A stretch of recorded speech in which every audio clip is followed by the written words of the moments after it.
a la porción a la cual se dio lectura y la tengan allí pendiente, porque voy a hablar acerca de lo que registra el evangelista Mateo allí en eso.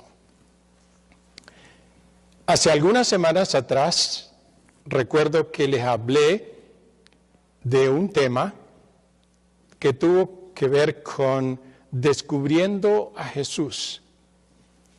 No sé si tal vez recuerdan eso, pero estuve hablando acerca de ese tema y el tema general era de que la gente conozca, entienda quién es Jesús, porque las ideas que hay con relación a Él, aparte de la que nosotros los creyentes tenemos, hay una variedad de conceptos y algunos de ellos muy diferentes a lo que la palabra de Dios nos dice. Así que en aquella ocasión les hablé acerca de Jesús. Ahora, en esta hora quiero ocuparme del hombre. Quiero considerar con ustedes al hombre. ¿Qué es el hombre? Y lo vamos a mirar bajo el título de Una visión clara del hombre. Ese es el título del mensaje. Una visión clara del hombre. Para conocer y entender bien al hombre, tenemos que ir directamente a la persona del Señor Jesucristo, quien es la expresión completa y perfecta de lo que es el hombre según el plan, el diseño de Dios.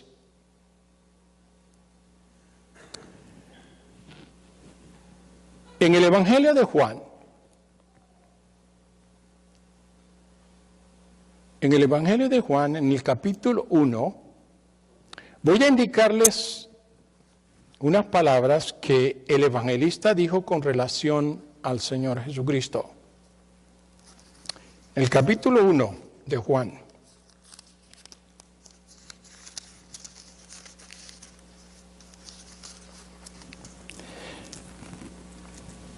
En el versículo 14 de Juan dice las siguientes palabras.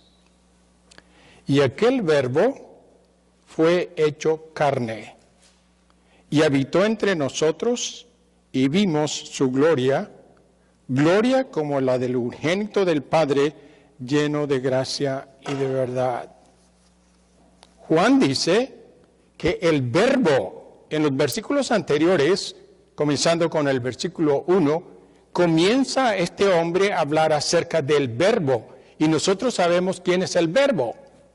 Ahora dice Juan que ese verbo que es Dios, verdadero Dios, se hizo carne. Ese verbo se hizo carne. Llegó a ser hombre, hombre perfecto, cabal, como debe ser el hombre. Ahora, si nos vamos al versículo 18, que esa es la conclusión del prólogo de la epístola, del Evangelio, versículo 18 dice lo siguiente: a Dios nadie le vio jamás. El unigénito Hijo que está en el seno del Padre, Él le ha dado a conocer. Nos dice dos cosas Juan acerca del verbo. En el versículo 14 nos dice que el verbo se hizo carne. En el versículo 18 nos dice Juan que para conocer a Dios tenemos que ir al Señor Jesucristo, porque dice que Él es el que lo ha dado a conocer. Él es el que puede hablar y habla con autoridad, y lo que habla y lo que enseña tiene que ver con Dios el Padre, con el Eterno. Ahora, para conocer a Dios entonces, tenemos que ir a Cristo. Eso es lo que está diciendo Juan. No podemos conocer a Dios aparte de la persona del Señor Jesucristo.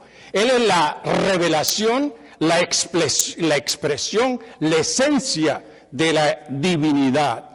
Para conocer a Dios, entonces tenemos que ir a Cristo. a Cristo, perdón. Ahora, para conocer al hombre, tenemos que ir a Cristo también, porque dice Juan que Él, el Verbo, Dios, se hizo carne. Así que para conocer a Dios, tenemos que ir a Cristo. Para conocer al hombre, tenemos que ir al Señor Jesucristo, de esa manera, porque Él es el Dios perfecto, pero es el hombre perfecto también. Ahora, el Señor Jesucristo, durante su ministerio y en sus prédicas, Él se refirió a sí mismo como el Hijo del Hombre, como el Hijo del Hombre. Ahora, Juan también escribió, déjelo ahí un momentico, Juan escribió otras epístolas, unas epístolas, y este hombre escribe acerca del Verbo hecho carne. Versículo 1 de Primera de Juan dice lo siguiente: lo que era desde el principio, lo que hemos oído, lo que hemos visto con nuestros ojos, lo que hemos contemplado y palparon nuestras manos tocante al Verbo de la vida. Porque la vida fue manifestada y la hemos visto, y testificamos y os anunciamos la vida eterna, la cual estaba con el Padre y se nos manifestó. Ahora, ¿qué está diciendo Juan aquí?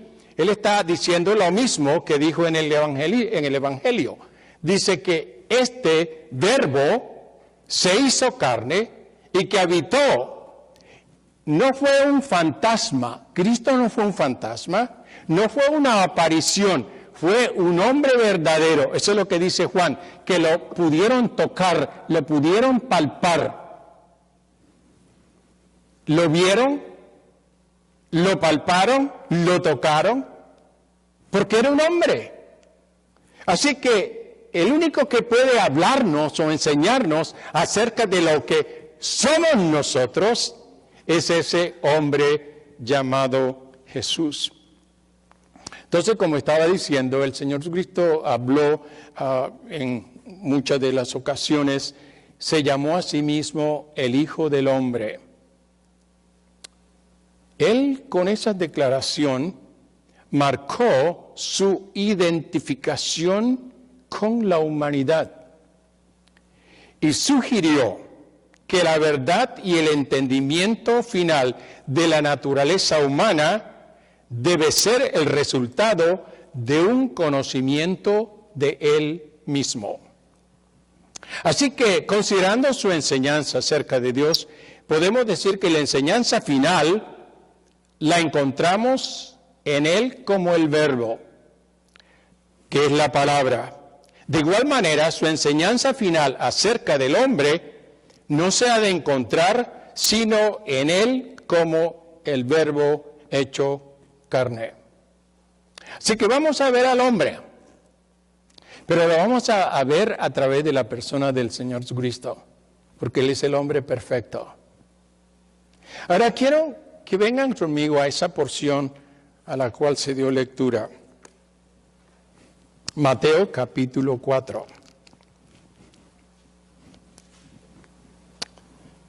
El Señor tuvo una cita, empezando su ministerio. Él tuvo una cita con Satanás. Y la cita fue exactamente en el desierto. Allí el diablo se atrevió a tentarlo como hombre. Escuche bien, él fue tentado no como Dios, porque Dios no puede ser tentado. Él fue tentado como hombre.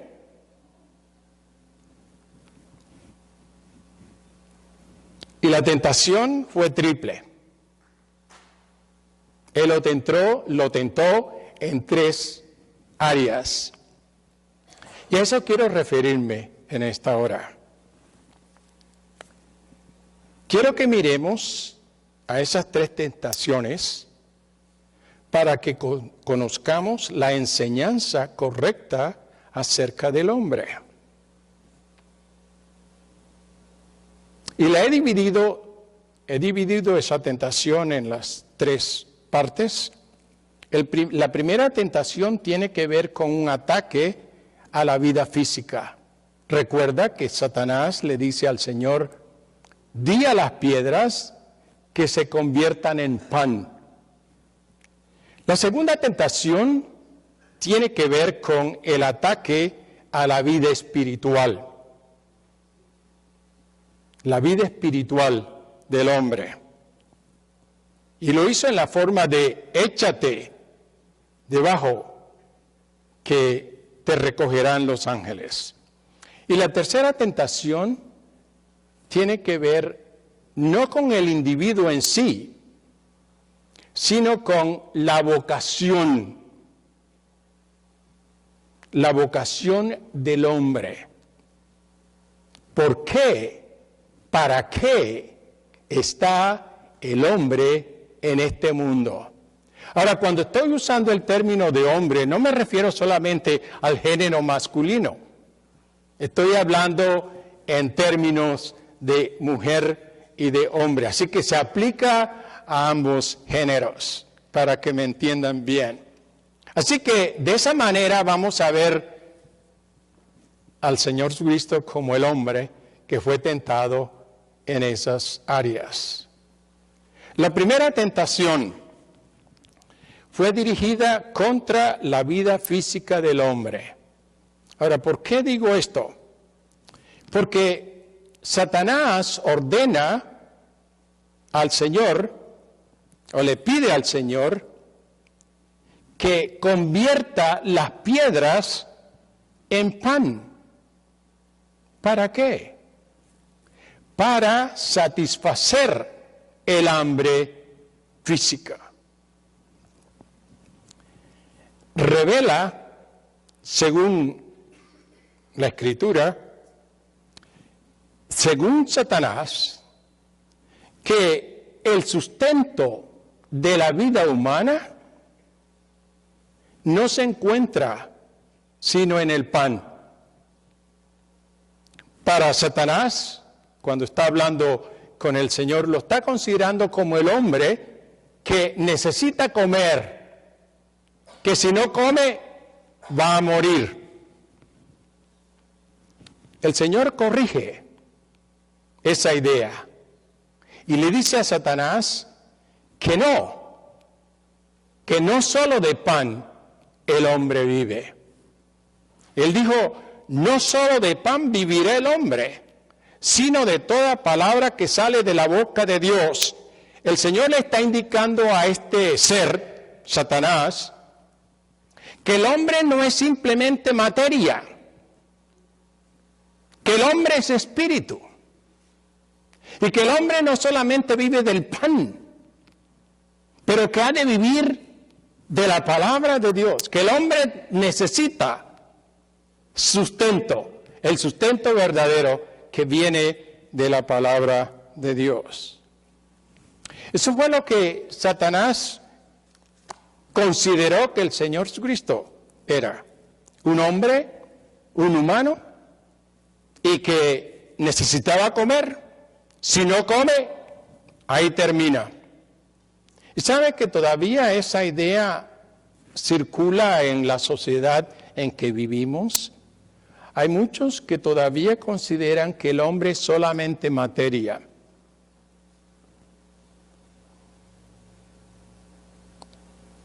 Y algunos se atreven a decir que si el hombre muere, ahí se acabó todo, ahí termina todo.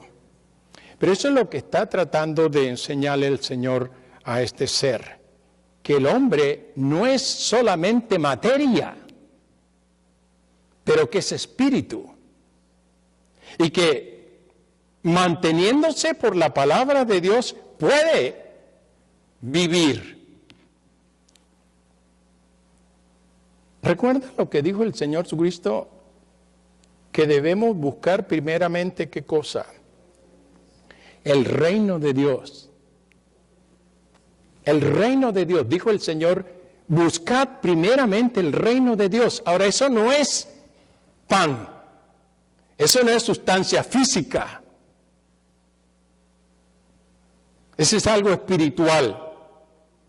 Pero el Señor dice entonces que si buscamos el reino de Dios, primeramente las otras cosas, y ahí podemos meter al pan, a lo físico, esas serán añadidas.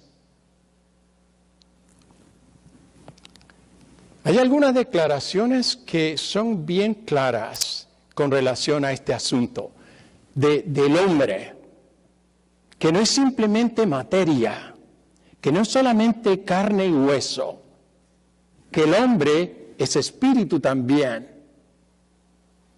y que necesita ser alimentado. Quiero indicarles unas declaraciones que el Señor Jesucristo hizo con relación a este mismo asunto. En este evangelio, en este mismo evangelio de Mateo, el Señor dice lo siguiente: no temáis a los que matan el cuerpo, esto, físico, materia. Dice el Señor, no temáis a los que matan el cuerpo, mas el alma no pueden matar. Eso es algo que el hombre no puede tocar. Temed más bien aquel que puede destruir el alma y el cuerpo en el infierno. Allí notamos que el Señor está indicando que nosotros, seres humanos, estamos compuestos de esas dos partes. La parte física, el cuerpo, y la parte espiritual, que tiene que ver en la conexión con Dios. Hay otra porción que quiero indicarles en este mismo Evangelio de Mateo.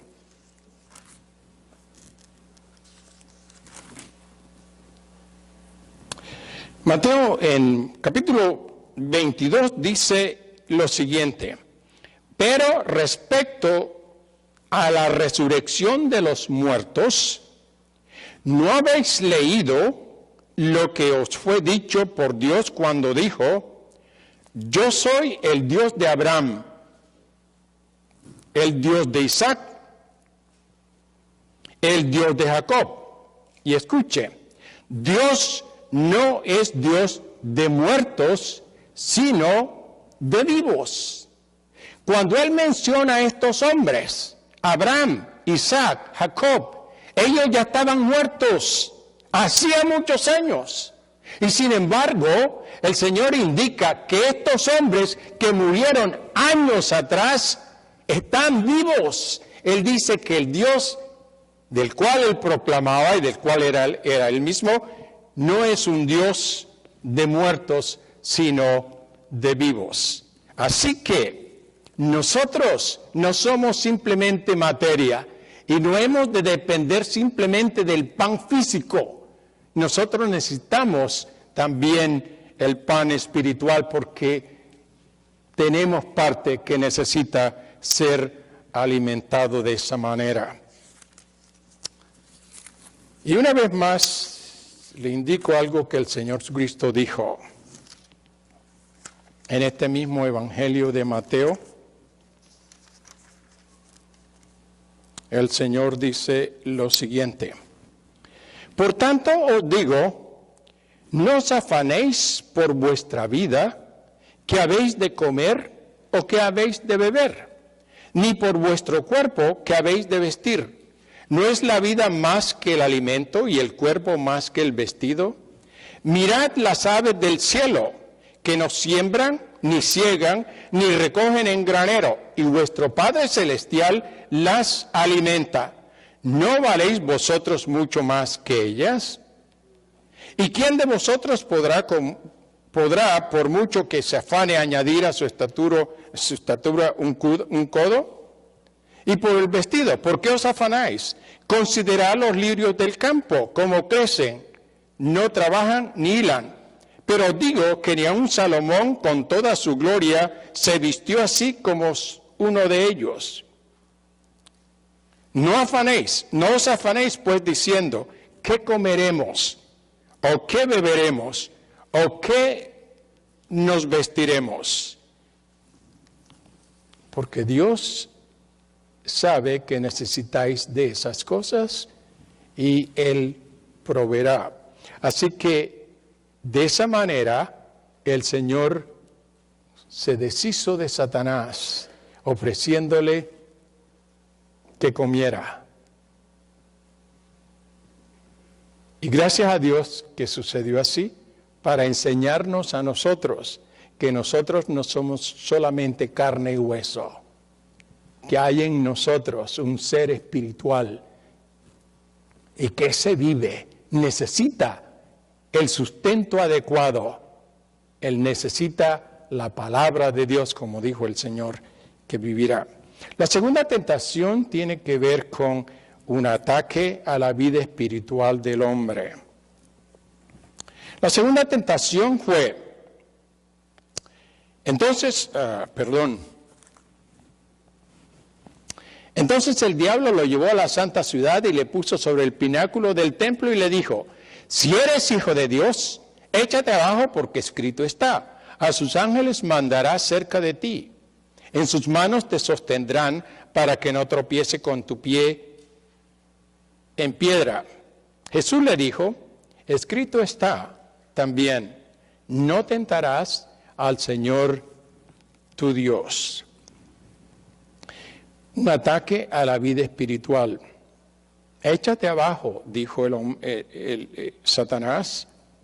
Y la respuesta del Señor fue, no tentarás al Señor tu Dios. Aquí tenemos una revelación verdadera del verdadero principio de la vida humana. Es el hecho de la confianza completa a Dios, que esta confianza que el hombre puede tener en Dios rehúsa hacer experimentos para ver si Dios tendrá cuidado del hombre o no. Por eso le dijo el Señor, no tentarás a Dios. Si el hombre confía en Dios, si el hombre mantiene una relación íntima con Dios, él sabe que Dios lo cuida, él sabe que Dios lo protege. ¿Por qué tiene que lanzarse en un experimento para ver si Dios lo va a hacer?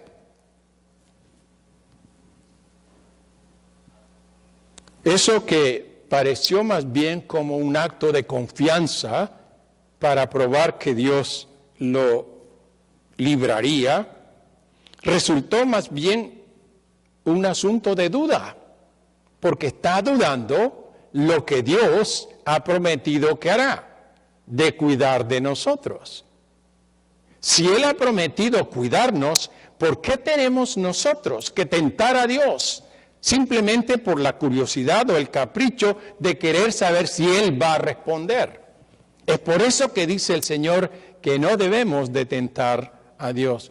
Nosotros creemos en Dios, el hombre cree en Dios y debe descansar en el hecho de que Dios cumplirá su palabra. Yo no necesito hacer experimentos para probar lo que ya sé que es verdad, que Dios cuida de mí, que Dios cuidará de mí. Este es el principio superior de la vida, la relación activa y continua de confianza en Dios que capacita al hombre a mantenerse quieto en el lugar designado divinamente. No tentemos a Dios, dijo el Señor, y le dijo a Satanás. Por último, la tercera tentación, y como dije, esta no fue dirigida a la persona del Señor Jesucristo como persona, sino a la vocación. ¿Por qué? ¿Para qué está el hombre en este mundo? ¿Cuál es el propósito? Satanás le dice al Señor,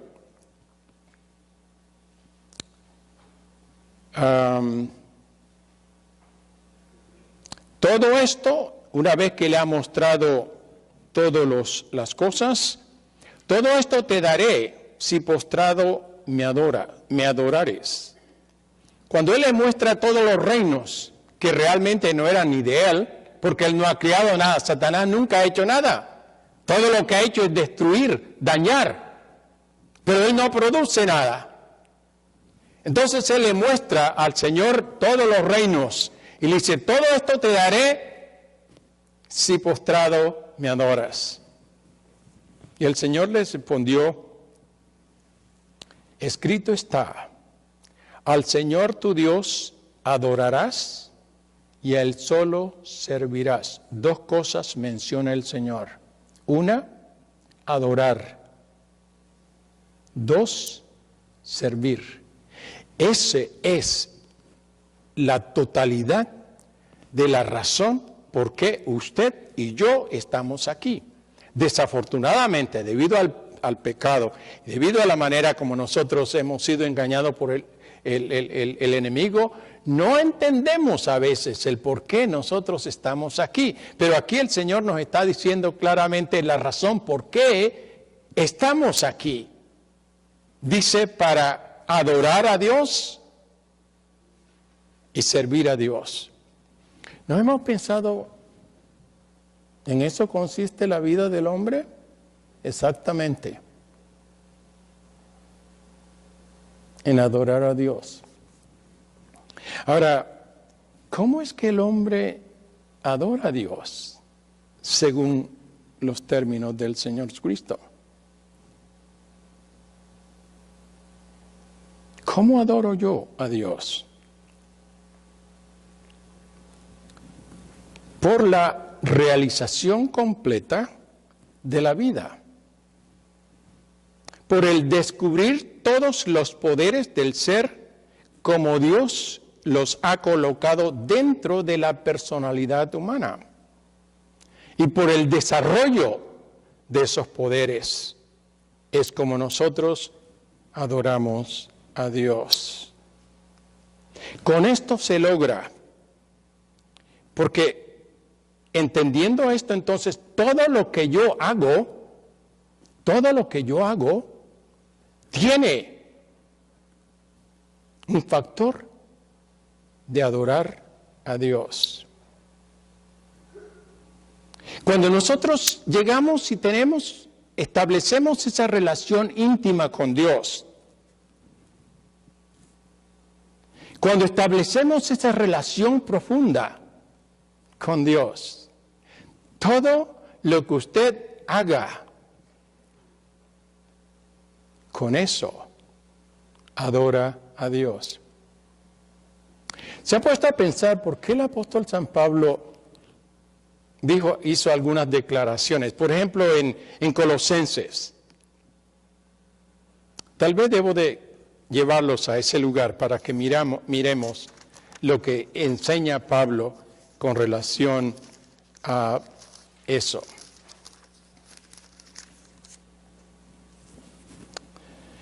Colosenses capítulo 3.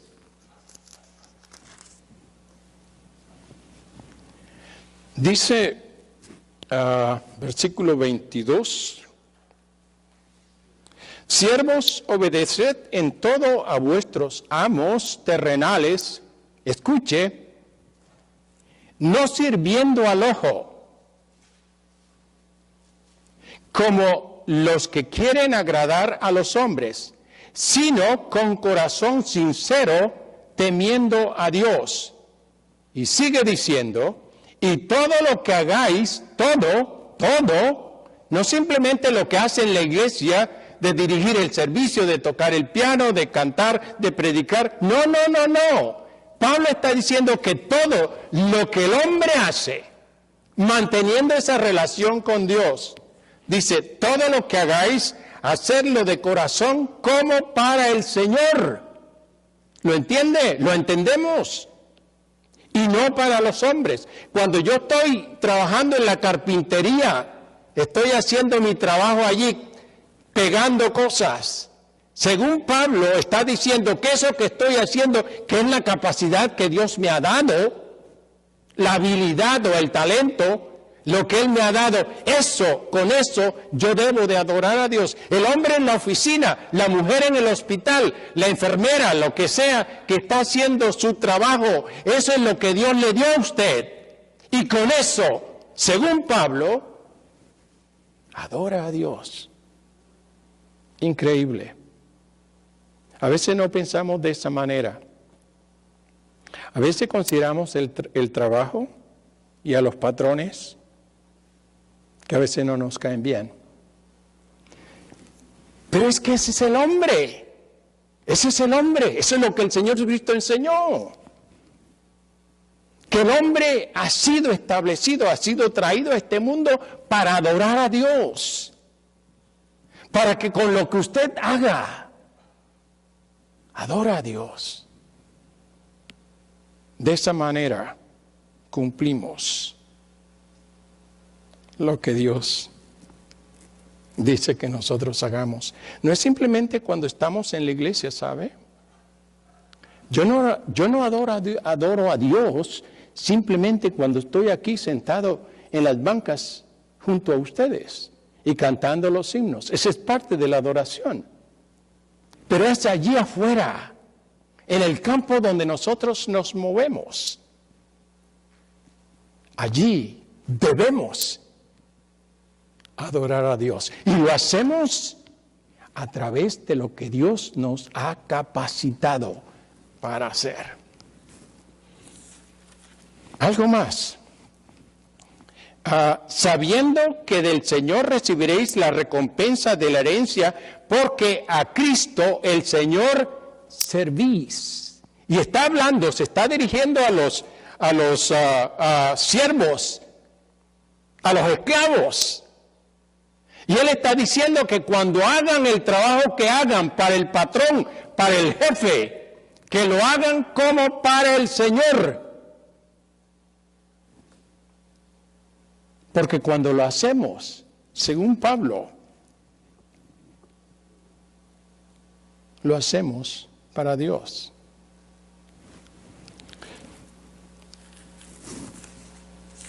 Hay otro pasaje que quiero que miremos con relación a este mismo tema de adorar y servir a Dios. En Mateo.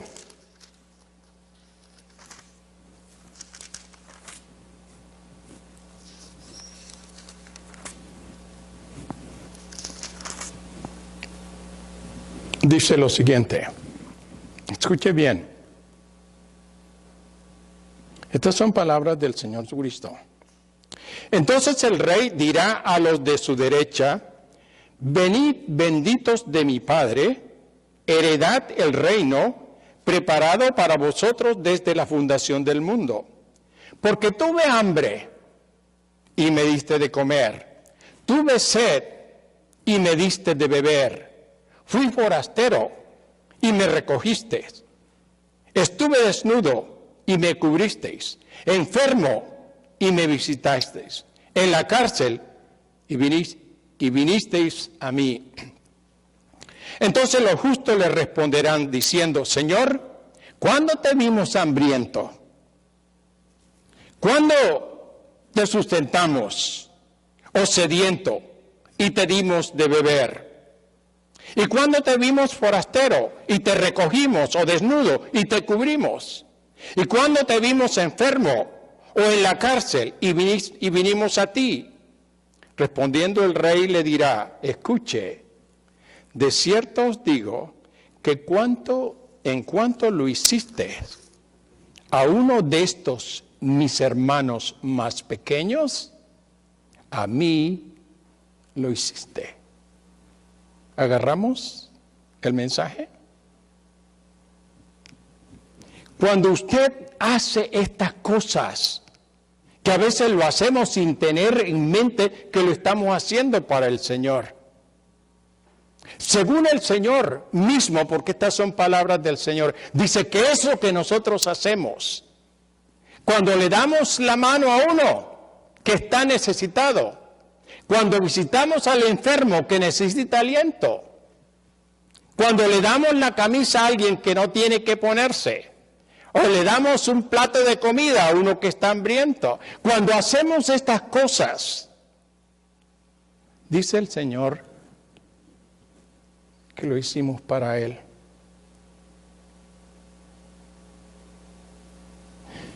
Según el Señor, le dijo a Satanás que solamente debemos de adorar a Dios y servirle. Pablo nos ha indicado cómo nosotros logramos alcanzar eso, haciendo estas cosas. Nos preguntamos entonces, bien, si el Señor Jesucristo, el hombre perfecto, el hombre que no cometió pecado, el Dios encarnado, Él es el ideal, Él es lo que yo debo hacer, lo que yo debo ser. ¿Cómo puedo yo llegar a las alturas, a esas alturas? Porque Dios eso es lo que espera de nosotros. Él nos hizo y espera que nosotros respondamos a la voluntad y a los propósitos de Él, de adorarlo y de servirle. ¿Cómo lo logro? ¿Cómo hago yo para llegar a esas alturas? Voy a darle unos 3 textos y con eso cierro. En Filipenses encontramos lo siguiente.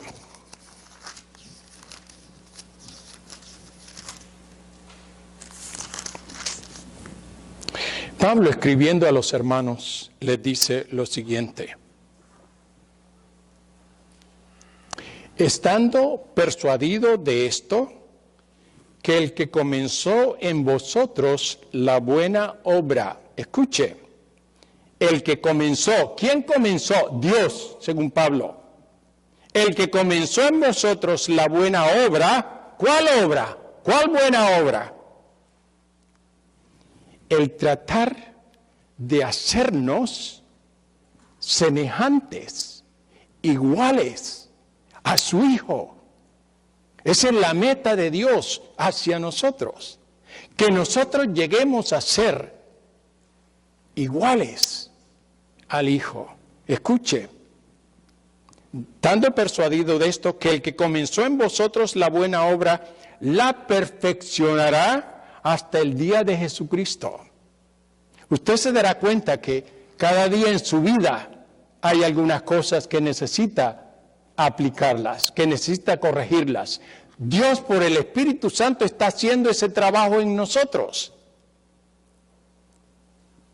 Está cincelando para sacar esa imagen del Señor Jesucristo en nosotros. El que comenzó en nosotros la buena obra. Y si nosotros cedemos a los impulsos del Espíritu Santo, manteniéndonos en comunión con el Padre, Él logrará esa obra. Él la perfeccionará hasta el día del Señor Jesucristo. Uno más.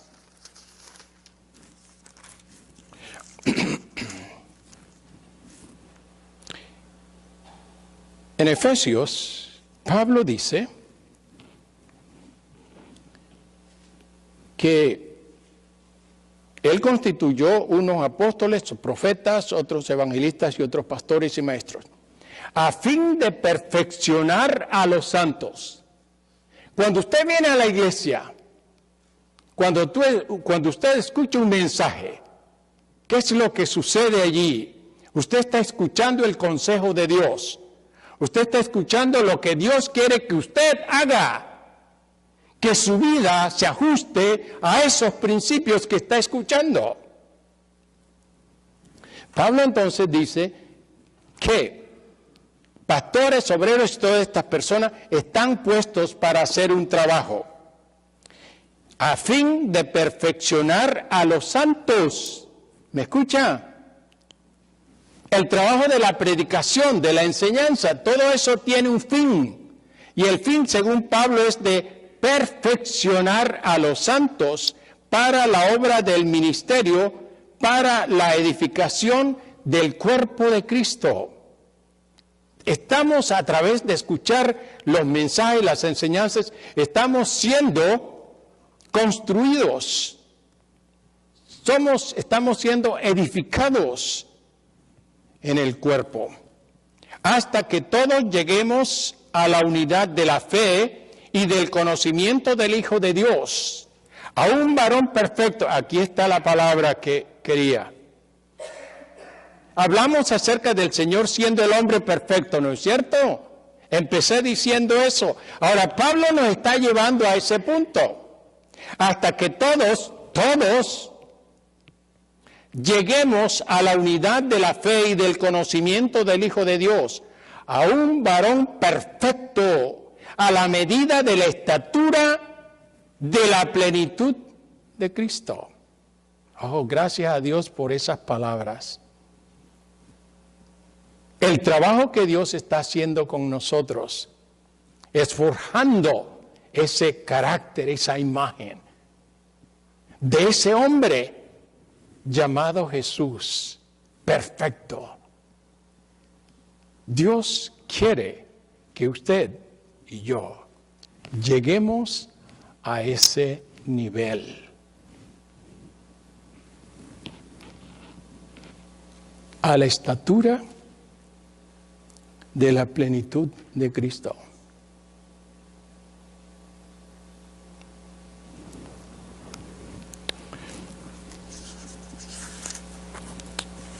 Algo más y ya termino. En el libro de Mateo,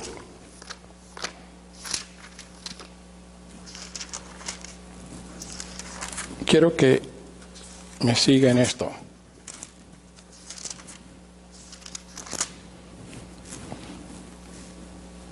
Dice las palabras siguientes.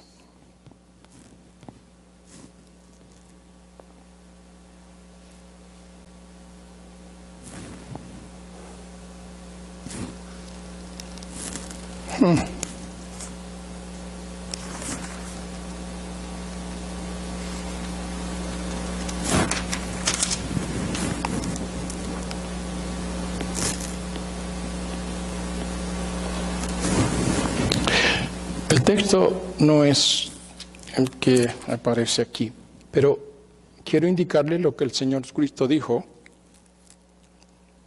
que debemos de adorar, debemos de amar, esa es la palabra, debemos de amar a Dios con todo lo que nosotros somos, ¿verdad?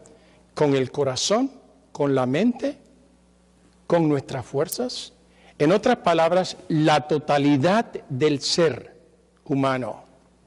Dice que debemos de amar a Dios de esa manera. Y entonces agregó, diciendo, y el segundo mandamiento es semejante a este. Y entonces indica, amarás a tu prójimo como a ti mismo.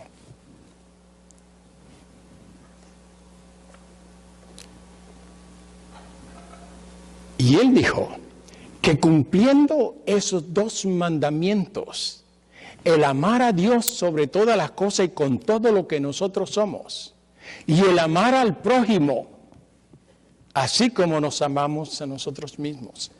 Ahí dice Pablo, dice el Señor, que se reduce la ley. Y cuando el hombre cumple esas dos cosas, la ley no lo puede agarrar por ninguna parte. Porque ama a Dios. Y lo ama con toda la totalidad de su ser. Y por amar a Dios, el amor que Dios pone en nosotros, entonces nos capacita para amar al prójimo. Y es por eso que cuando el hombre ama verdaderamente a Dios y ama al prójimo, no engañará al prójimo, al vecino, no lo engañará, no le robará las cosas que le pertenecen a él, no le hará ningún tipo de daño al prójimo. ¿Por qué? Porque lo ama, porque lo ama. Eso lo impide, eso impide al hombre, a la persona, cometer cosas contra el prójimo. Amando a Dios y amando al prójimo, dijo el Señor que cumplimos la ley en perfección. ¿Puedo llegar a la estatura de ese ser llamado Jesús? Dice Pablo que sí, que podemos llegar. Estamos en ese proceso. Un día lo conocimos, un día nos entregamos y Dios cambió nuestra naturaleza pecaminosa y ahora estamos en ese proceso de crecimiento.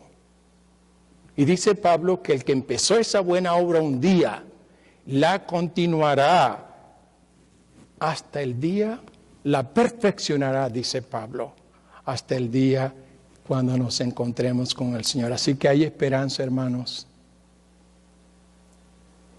Gracias a Dios por esa revelación que Dios se hizo carne, se hizo humano y mostró lo que un humano debe ser.